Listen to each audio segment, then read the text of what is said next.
धेरै समय अगाडिको कुरा हो। एउटा गाउँमा निकै नै गरिब कुमाले गोपाल बस्दथ्यो।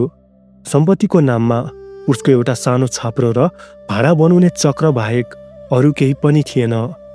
गोपालले माटोको भाडा बनाउनलाई राम्रो माटो किन्न पनि सक्दैनथ्यो र ऊ निकै नै दुब्लो र कमजोर भएको कारण माटो लिनलाई धेरै टाढा टाढासम्म जान पनि सक्दैनथ्यो। ऊ आफूसँग उपलब्ध भएको माटोहरूले सकि नसकी माटोका भाँडाहरू बनाउँथ्यो। त्यही पनि माटो गतिलो नभएको हुनाले कति भाँडाहरू आगोको ताप र राप सहन नसकेर नै फुटेर खेर जान्थे भने बाँकी बचेको एक दुईवटा माटोको भाँडा बोकेर गोपाल बजारमा बेच्न निस्किन्थ्यो। कमसल माटोले बनेका बिचरा ती गोपालका भाँडाहरू खासै राम्रो र सुन्दर देखिने हुँदैनथे, जसकारण अरू कुमालेहरूको जस्तो उसका भाँडाहरू महँगो महँगो दाममा बिक्दैनथे। कति दिन त भाँडा नै नबिकेर ऊ खाली हात घर फर्किनु पर्थ्यो र भोकभोकै सुत्नु पर्थ्यो। र कति दिन भने भाँडा बिकेको थोरै दामले ऊ केही खानेकुरा लिएर आउँथ्यो र पुरै खाएर धेरै दिनसम्म पुर्याउँथ्यो। यसरी नै बिचरा गरिब गोपालको दुखी जिन्दगी बितिरहेको थियो।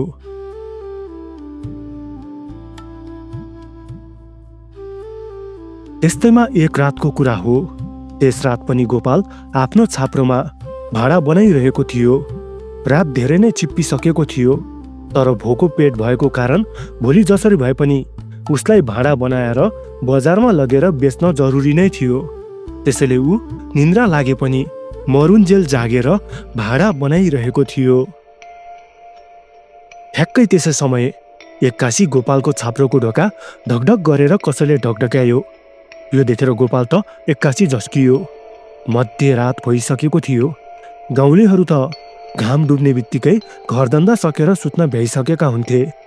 तर यति मध्यरातमा उसको ढोका ढकढकाउन को आयो त?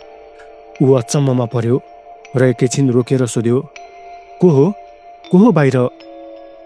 यसरी गोपालले सोद्धा पनि बाहिरबाट केही आवाज आएन। आफ्नो भ्रम सोचेर गोपाल फेरि भाँडा बनाउन लाग्यो। तर त्यसै समय फेरि पनि त्यस्तै कसैले ढोका ढकढकाएको आवाज आयो। यो सुनेर त गोपाललाई अचम्म लाग्यो।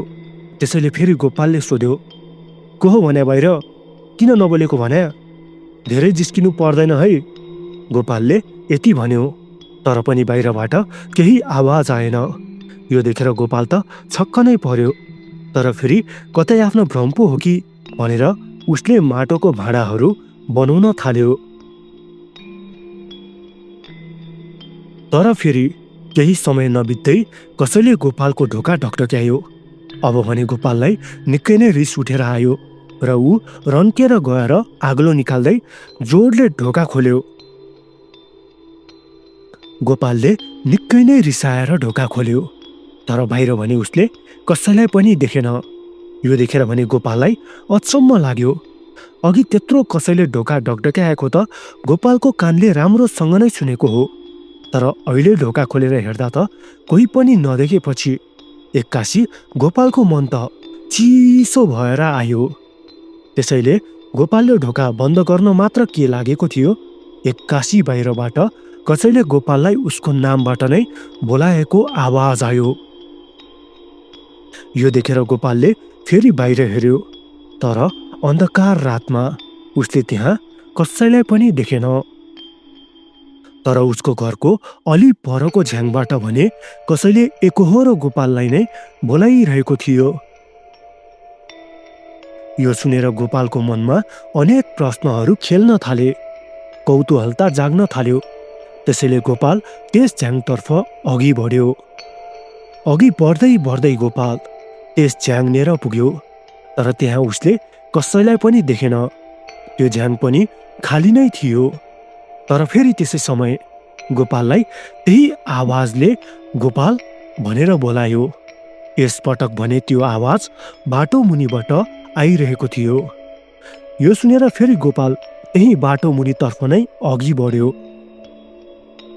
जब गोपाल बाटो मुनितर्फ पुग्यो, त्यहाँको दृश्य देखेर त गोपाल हेरेको हेरै भयो, किनकि त्यहाँ त एउटी युवती निकै नै निक्खर रातो साडी लगाएर उभिरहेकी थिइन्। र उनका शरीर र हात गोडाहरू पनि सर्लक्क मिल्नुको साथै कपाल पनि निकै नै लामो थियो। तर अँध्यारोमा गोपालले उसको अनुहार भने राम्रोसँग देख्नै सकेन। यो देखेर एकैछिन त गोपालको मुटुको धड्कन नै रोकियो। तर उसले आफूलाई सम्हालेर उक्त युवतीलाई प्रश्न गर्यो, को हो तपाईँ? के गर्दै हुनुहुन्छ यहाँ यति राति?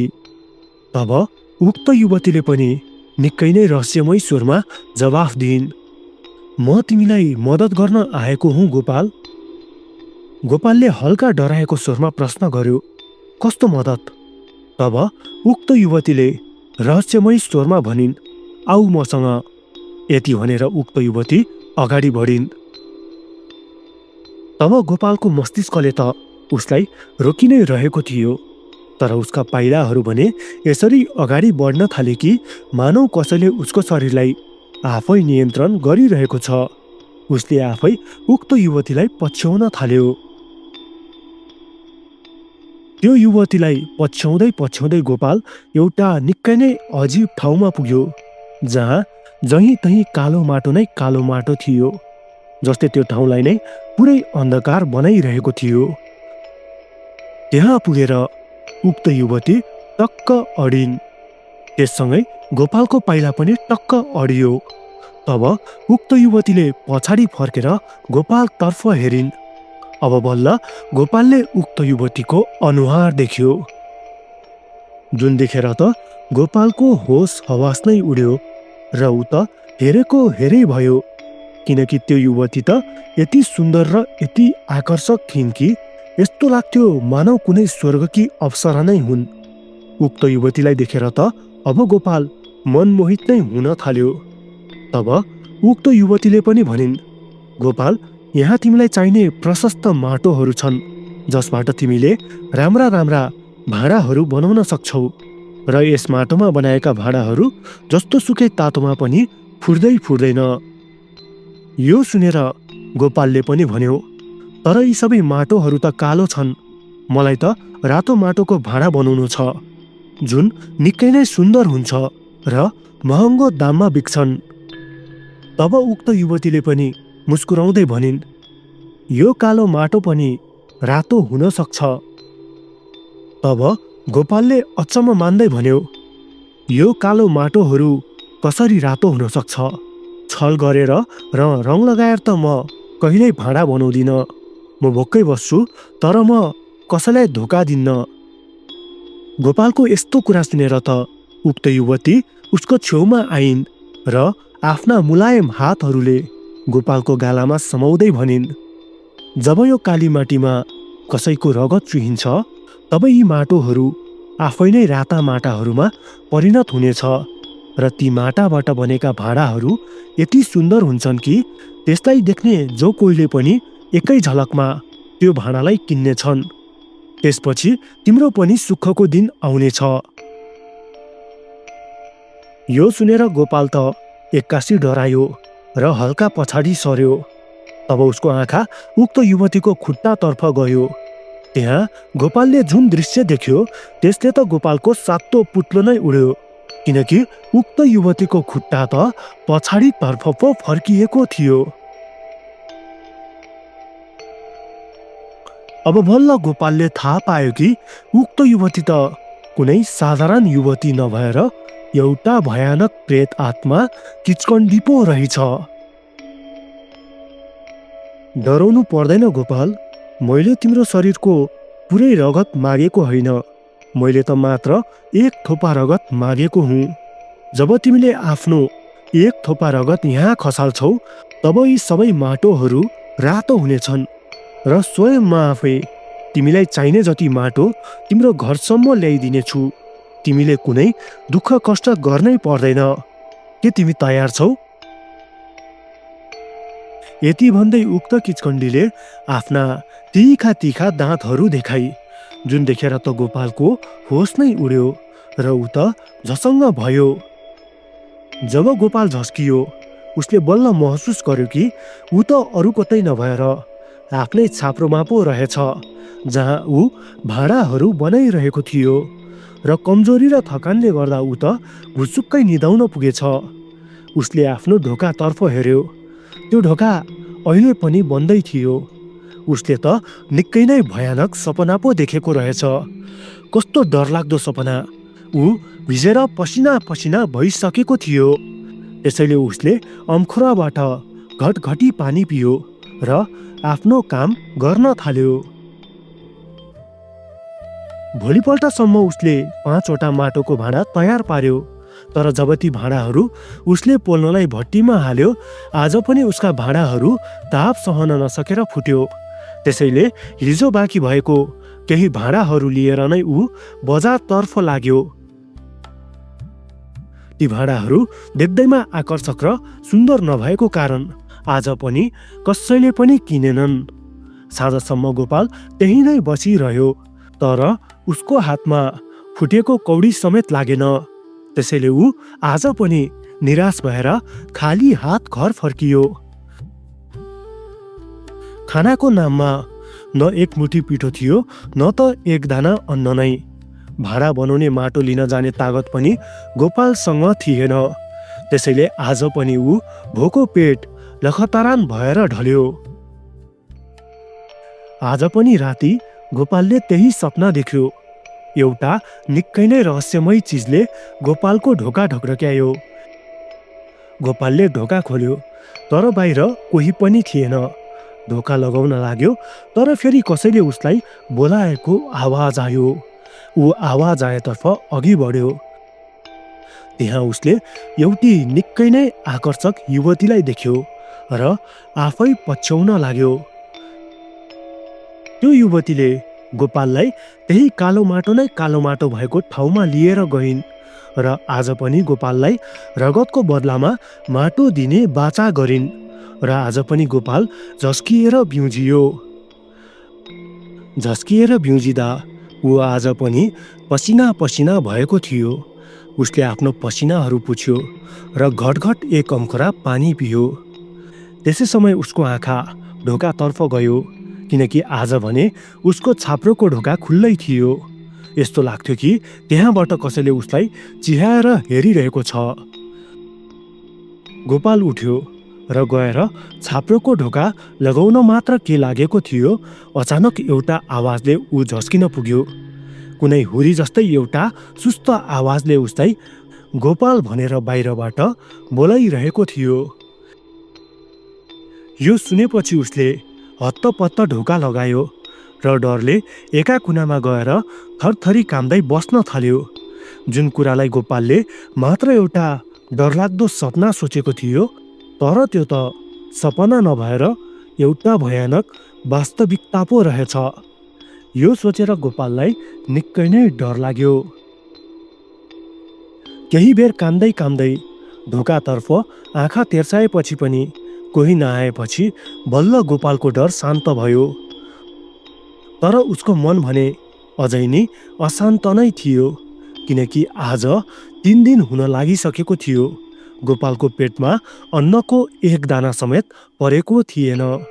अब भने उसलाई पेट बटारिएर मर्छु नै जस्तो हुन थाल्यो र ऊ जमिनमा ढल्यो।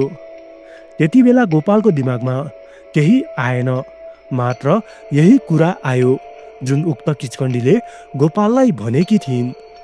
डराउनु पर्दैन गोपाल, मैले तिम्रो शरीरको पुरै रगत मागेको होइन, मैले त मात्र एक थोपा रगत मागेको हुँ।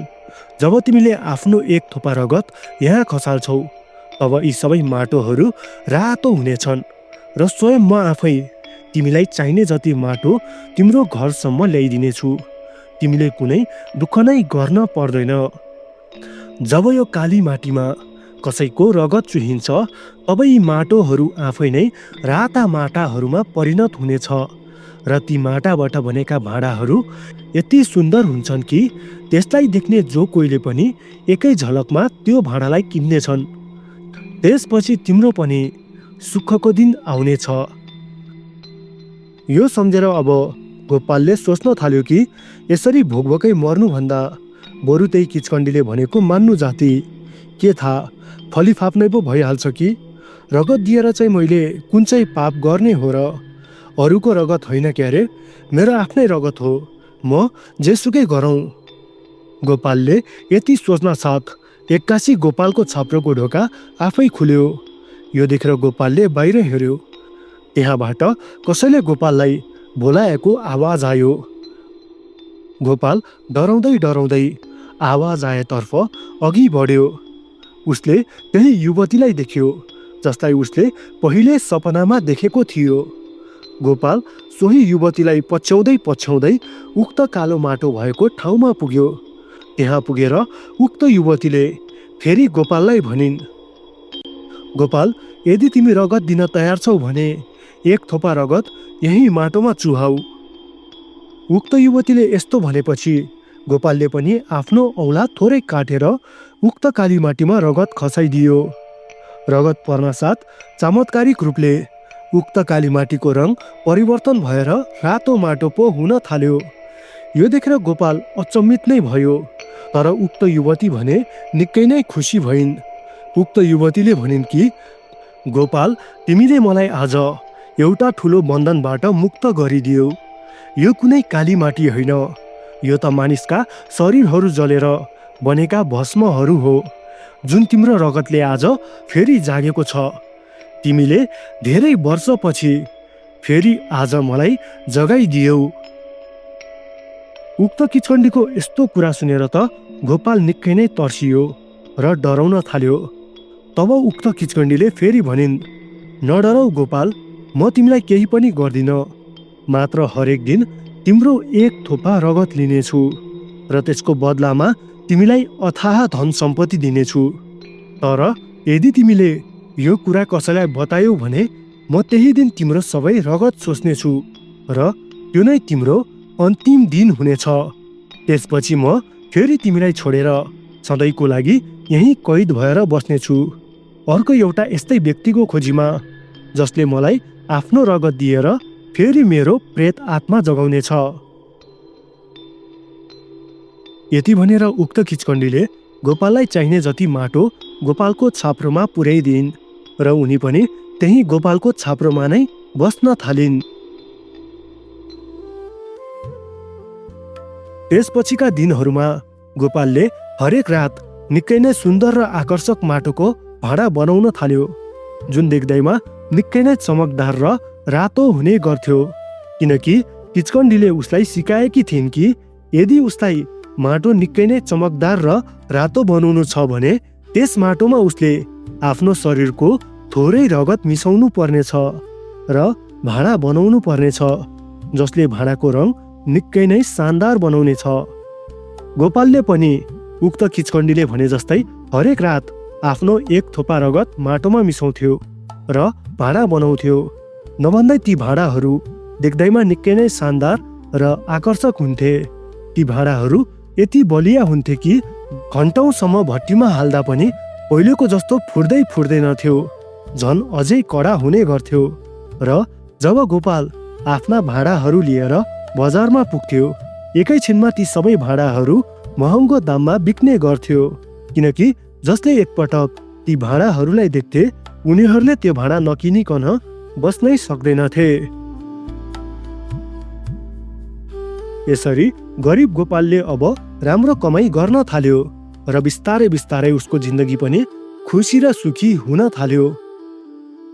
तर त्यस बजारका व्यापारीहरूलाई भने गोपाल देखेर डाहा हुन थालिसकेको थियो, किनकि गोपालको कारणले गर्दा उनीहरूका भाँडाहरू बिक्री नै हुन छोडिसकेका थिए। गोपाल भने अब बिस्तारै बिस्तारै धनी हुन थालिसकेको थियो। उसले अब आफ्नो छाप्रोलाई राम्रो घर बनाउन पनि भ्याइसकेको थियो। अब भने गोपाल सधैँ सधैँ भाँडा बनाउँदैनथ्यो, न त भाँडा बेच्न नै जान्थ्यो। आवश्यक पर्दा मात्र आफ्नो एक थोपा रगत माटोमा चुहाउँथ्यो र त्यसै माटोले भाँडा बनाउँथ्यो र बजारमा लगेर महँगो दाममा बेच्ने गर्थ्यो। अब गोपाललाई खानको कुनै समस्या थिएन। आफूले रोजेको र खोजेको सबै कुरा उसले खान पाइरहेको थियो। तर अब भने जति नै पेटभरि भए पनि बिस्तारै बिस्तारै गोपालको ज्यान सुक्दै सुक्दै जान थालिसकेको थियो, किनकि त्यही किचकण्डीले गोपालको रगत सोसिरहेकी थिइन्, जो गोपालसँग नै गोपालकै घरमा बसिरहेकी थिइन्।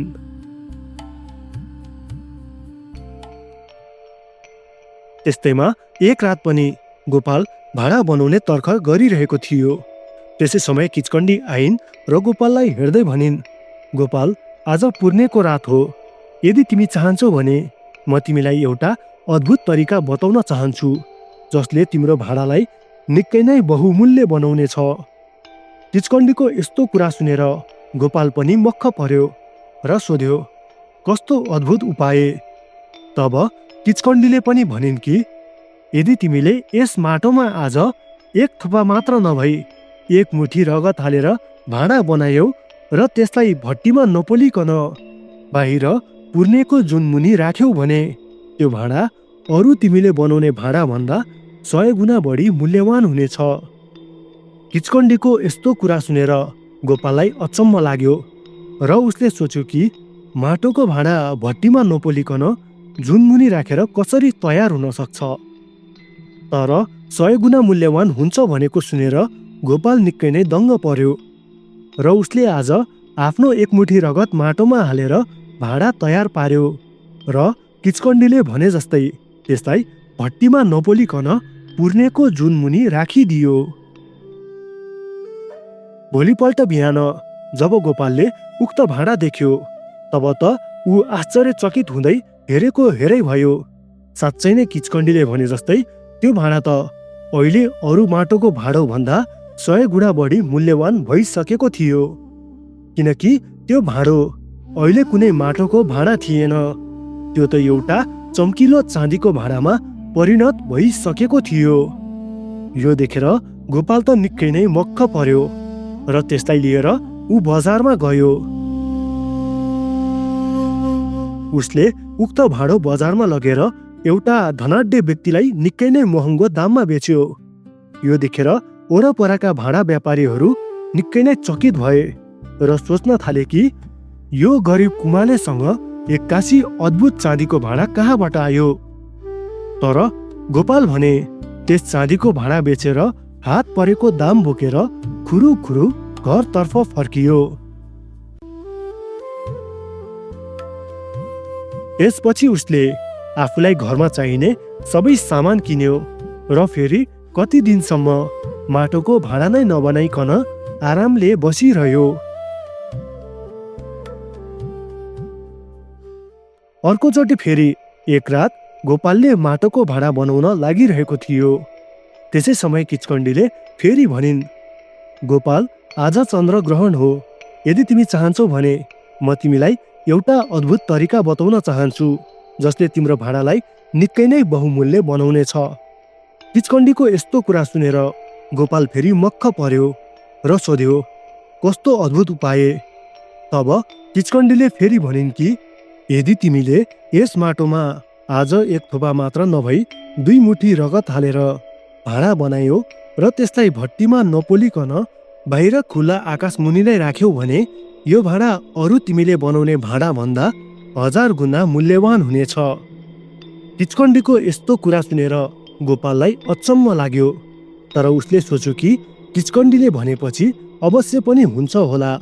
यति सोच्दै गोपाल निकै नै दङ्ग पर्यो र उसले आज आफ्नो 2 मुठी रगत माटोमा हालेर भाँडा तयार पार्यो र किचकन्डीले भने जस्तै त्यसलाई भट्टीमा नपोलिकन चन्द्रग्रहणको रातमा खुला आकाश मुनि राखेर छोडिदियो। भोलिपल्ट बिहान जब गोपालले उक्त भाँडा देख्यो, तब ऊ आश्चर्यचकित हुँदै हेरेको हेरै भयो। साँच्चै नै किचकन्डीले भने जस्तै त्यो भाँडा त अहिले अरू माटोको भाँडो भन्दा 1000 गुणा मूल्यवान भइसकेको थियो, किनकि त्यो भाँडो अहिले कुनै माटोको भाँडा थिएन, त्यो त एउटा चम्किलो सुनको भाँडामा परिणत भइसकेको थियो।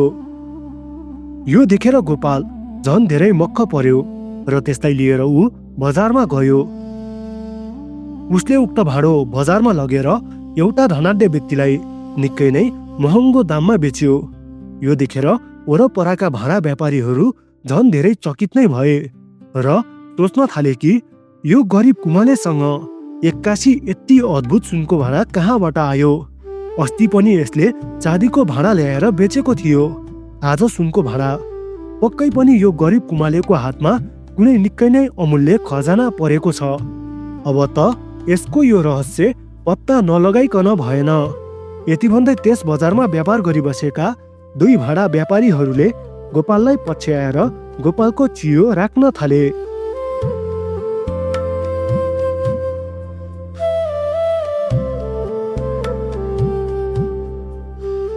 अब गोपाल निकै नै धनी भइसकेको थियो, त्यसैले उसले आफ्नो पहिलेको घरभन्दा झन् ठुलो घर बनायो। धनले गर्दा गोपाल निकै नै अल्छी र सुस्त हुन थालिसकेको थियो, त्यसैले उसले आफूले नै घरको काम गर्न छोडेर नोकर चाकरहरू पनि राख्न थाल्यो। यो देखेर अब बिस्तारै बिस्तारै गाउँलेहरूलाई पनि गोपालमाथि शङ्का लाग्न थाल्यो कि आखिर हिजोसम्म झुत्रे झाम्रे भएर हिँड्ने गोपाल आज एक्कासी कसरी यत्रो ठुलो घरको मालिक भयो। गाउँलेहरूलाई यो प्रश्न र डाहाले सताउन थालिसकेको थियो। यता बजारका भाँडा व्यापारीहरूले भने गोपालका नोकर चाकरलाई पैसाको लोभमा पारेर गोपालको रहस्य पत्ता लगाउन लगाएका थिए।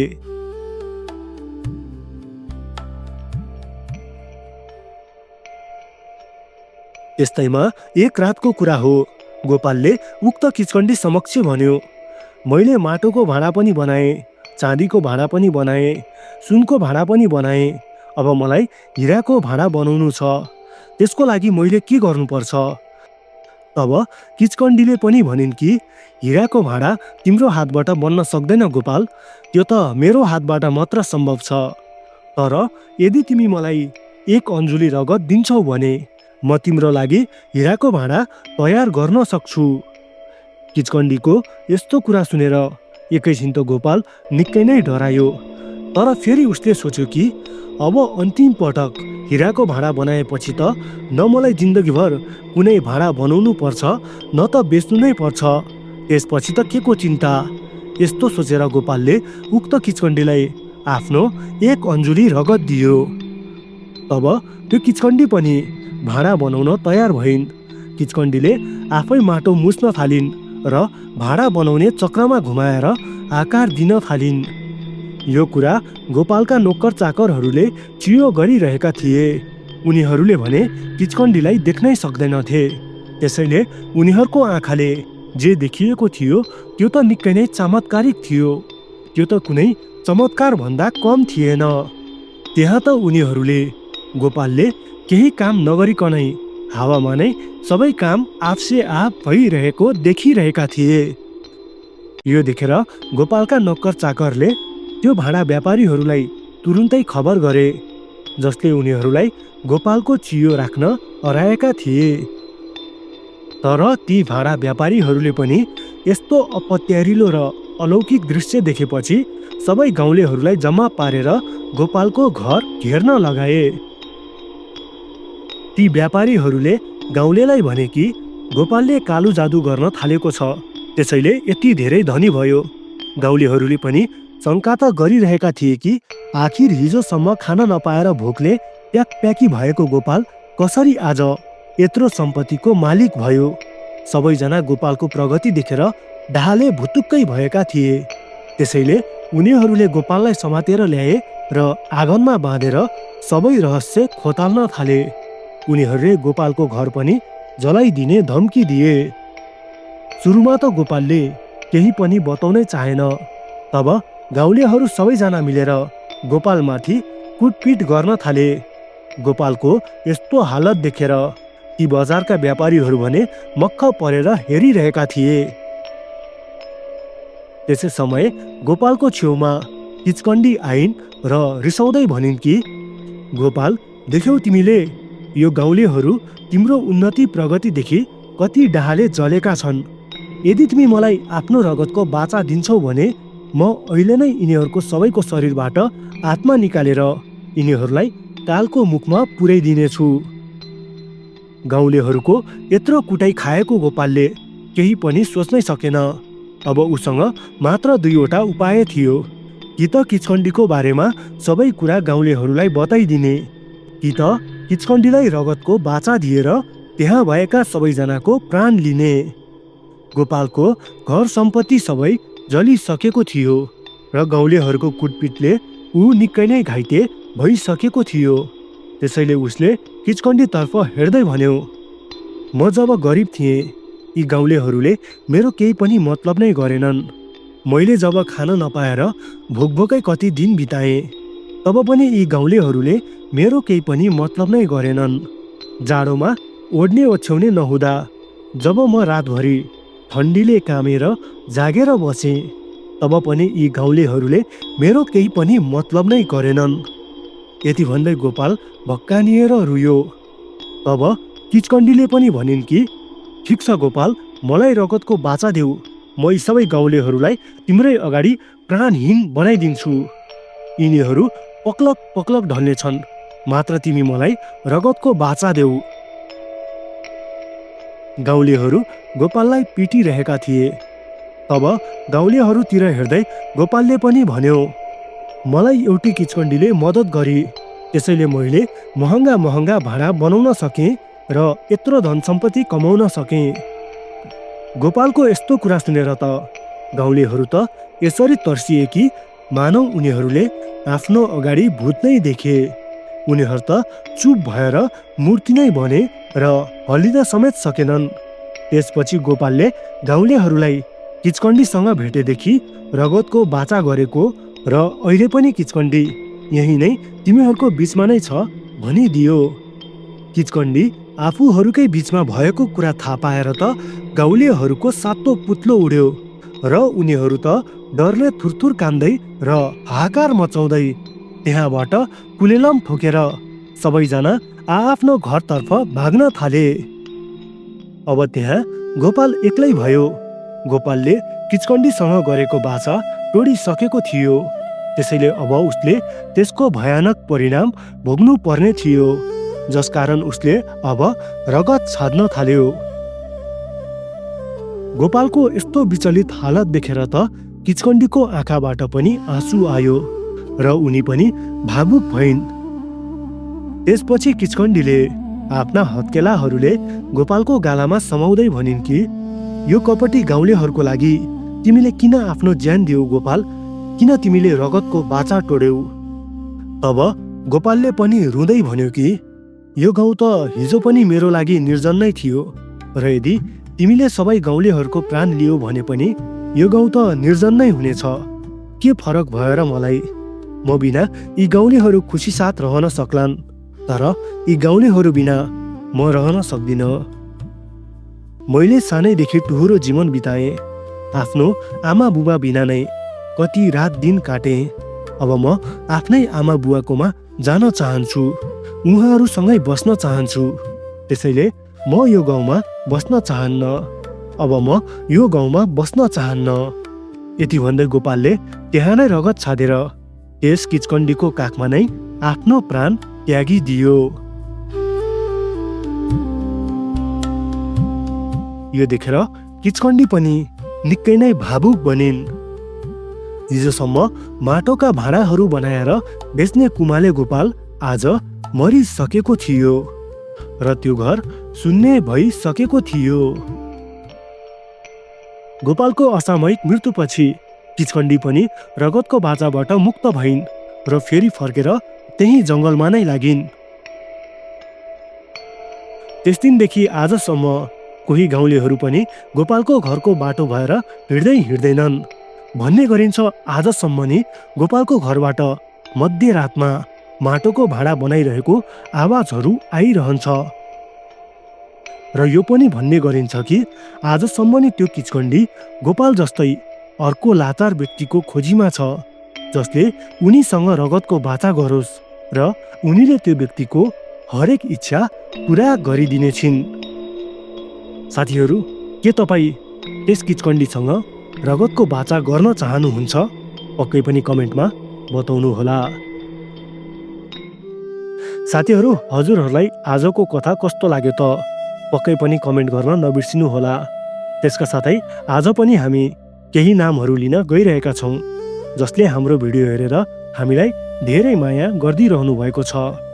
उहाँहरू हुनुहुन्छ अमेरिकाबाट राधिका भण्डारी, झापाबाट राम राई, दाङबाट एकराज केसी, कुवेतबाट सरू तामाङ, तेह्रथुमबाट जेन्जिहाङ, विमल टाइगर र रोशमी मुसा, काठमाडौँबाट समीक्षा फुलदेल, युएईबाट अनिता परियार, आसाम तेजपुरबाट प्रीति राई, इटहरीबाट अग्नि सुवेदी, बर्दियाबाट योगेश मगर, कुवेतबाट माया राई, धरानबाट टेकबहादुर राई, युएईबाट डम्बर गिरी, साउदीबाट भरत सुनार, कुवेतबाट रञ्जना बस्नेत, कुवेतबाट रामु सुनार, सुर्खेतबाट भवि मगर, कुवेतबाट रेखा पौडेल, अमेरिकाबाट गीता मोथे, युकेबाट कृष्ण राई, काठमाडौँबाट कमला तिमोल सिन्हा, धादिङ गजुरीबाट नवराज पाठक, काठमाडौँबाट